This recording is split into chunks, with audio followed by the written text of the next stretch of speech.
maanta waxaan rabnay inaan ka hadalno arrin ku saabsanayd maanta waxaa loo ballansanaa furitaanka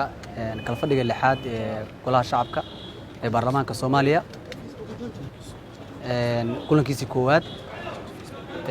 markii wariyaasha lagu marti qaaday xaruntii golaha cusub ee Villa Hargeysa ayaa naloo sheegay ka hor intaan la gelin in wariyaasha lala kulmo sidaas daraadeed waxaana loo sheegay in hoolka cusub ee la dhisay golaha shacabka ay ku shiri doonaan uu yahay hool aad u cariiri badan goob saxaafaddu ay istaagi kartana aan loo diyaarin hoolka sidaas aawadeed waxaana ku wargeliyay inaanay suurtagal ahayn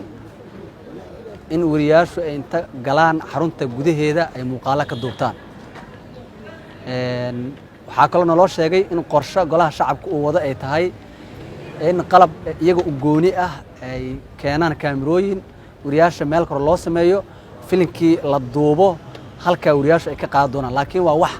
soo socda waaye laakiin hadda maxaa xal ah ayaan weydiinay waxaana loo sheegay in maanta aan iska soo saarno laba kaamiramaan si ay muuqaalka noogu soo duubaan inta kalena ay iska baxaan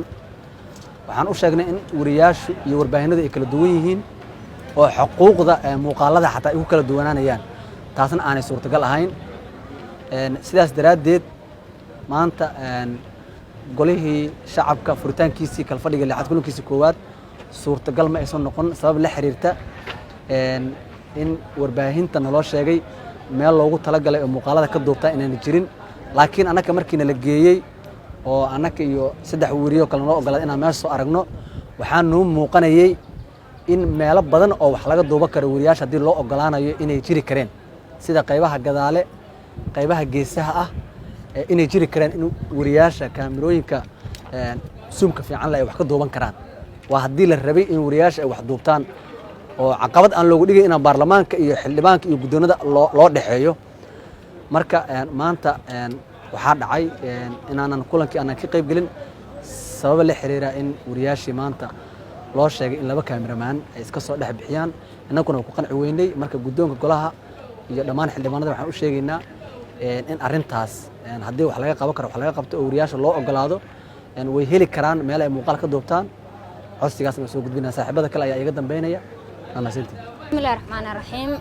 إنه وحن كمان نحي ورياش برلمان كشقاية صوت بيه ورق جلها شعبك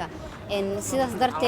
حلي وحن الوقع سومي إن كقيب قلنا إن كلن كوباد كلا فرق اللي حد برلمان كسهل كاس عن إن ورق وصوت بينه وعن كمان أها ورياش فريمها الله صدري الوقع سومي جلها شعبك لكن إن ساكي مركي أن تقني حرمت في الهرجيسة أو مركز لجفري كلن كبرلمان كحنولد دي إن هالكاس عن ورق kasoo tabina sabab la xiriira goobta oo noola sheegay inay ahayd goob ciriiri ah oo wariyaasha aanan deeqaynin waa galnay waa fiirinay waa ay jireen meelo fursado aan ka heli karno oo wax aan ka duuban karno laakiin guddoonka iyo qaar ka mid ah ilaaladii baarlamaanka ayaa noo diiday inaan warar ka soo tabino sidaas darteed inagu haddii aan wariyaasha waxaa dalbanaynaa in aysan macquul ahayn in golaha shacabka wariyaashii laga soo celiyo guddoonka iyo baarlamaanka iyo guddiga saxaafadda ee golaha shacabka waxaan ka dalbanaynaa inay arrintan wax qabtaan saxaafaddana loo ogolaado in golaha shacabka ay ka soo hadlaan oo markaasi sidoo kale waxaan ka xunnahay in saakay aan ka qayb geli weyne kala fadhigaasi maadaama aan inagu nahay wariyaashii dadka u soo tabinayay kulamada golaha shacabka iyo waxyaabaha ka dhacayo waxaan dalbanaynaa in arrintaas wax laga qabto lagu laabto isla markaana loo sameeyo meel wariyaasha ay wararka ka soo tabiyaan waa maalin kale oo aad moodo in hawshii warbaahinta madaxa bannaan ee Soomaaliyeed culaysyo jiray ay saameynayaan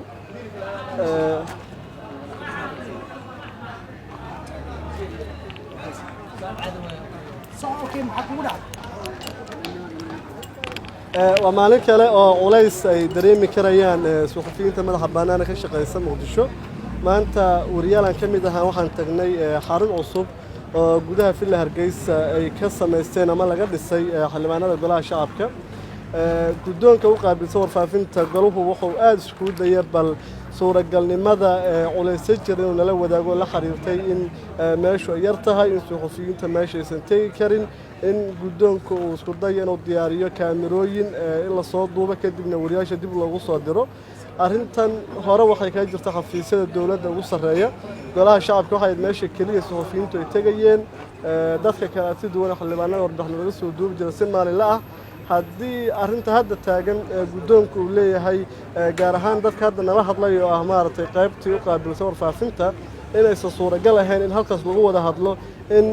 suxufiyiintu ay weyn doonaan meel ay kula hadlaan xildhibaanada golaha shacabka ee kala fikirka duwan ama ay ku soo gudbiyaan fadhiyada baarlamaanka gaar ahaan golaha shacabka waxaan rabaa inaan xusuusiyo marka loo eego aqalka sare meesha uu ku shaqeeyo golaha shacabka ee hadda loo sameeyo waxba kalama duwana haddana aqalka sare wuxuu isku dayaa bal suxufiyiintu inay tagaan inay war soo tabiyaan access bay helaan marka waxaan ka codsanaa baarlamaanka oo aan dhihi lahaa golaha shacabka in suxufiyiinta madaxa bannaan ay u oggolaadaan in halkaas ay tagaan sida ugu macquulsan ugu suuragalnimo badanna suxufiyiintu inay war u helaan laakiin aysan suuragal ahayn ama ay adag tahay matalayaashii golaha shacabka in fadhiga golihii ay samaynayeen maalinlaha ahaa ama tobaadlaha ahaa